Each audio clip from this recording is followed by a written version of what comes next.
আসসালামু আলাইকুম রহমতুল্লাহ। আমার আদা চাষের আপডেট। আদাগুলো যেরকম হওয়ার কথা ছিল ওরকম হয় নাই, একটু যত্ন নেওয়া হয় নাই, তাই আপনাদেরকে দেখাইতেছে ইনশাল্লাহ কি করা।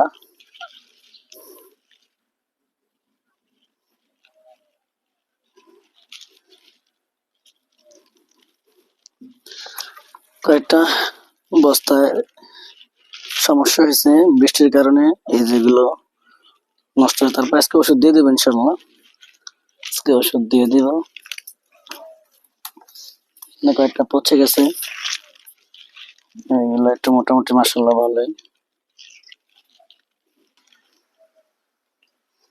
এগুলা বৃষ্টির কারণে অনেকটা সমস্যা হয়ে গেছে, যেরকম হওয়ার কথা ছিল আসলে ওরকম হয় না। তারপর দেখি আজকে ওষুধ দিয়ে দেবো ইনশাল্লাহ, এবং কি ওষুধ দেবো সেটা আপনাদেরকে দেখাবো। আসসালামু আলাইকুম। তাহলে আমরা এখন দিয়ে দিব ওয়াটার টেস্টিংটা। এটা আমরা এই 3 বালতি পানিতে গলবো, যেহেতু 28টা বস্তা, তলাটায় 3 ভাগ করে আমরা দিয়ে দিব। 1 বালতি পানি দিব 10টাতে।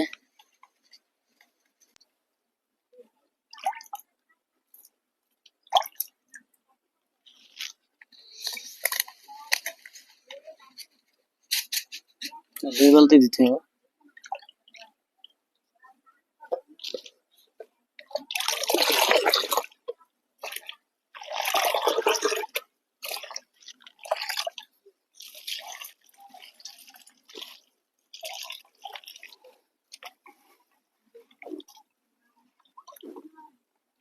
করতেছো?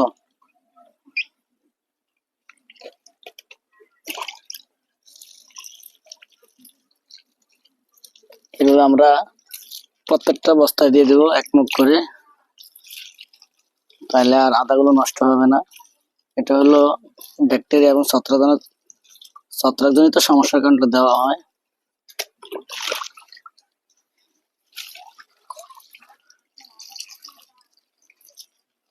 এরপরে হয়তো অন্যান্য ব্যবস্থা নিতে হবে।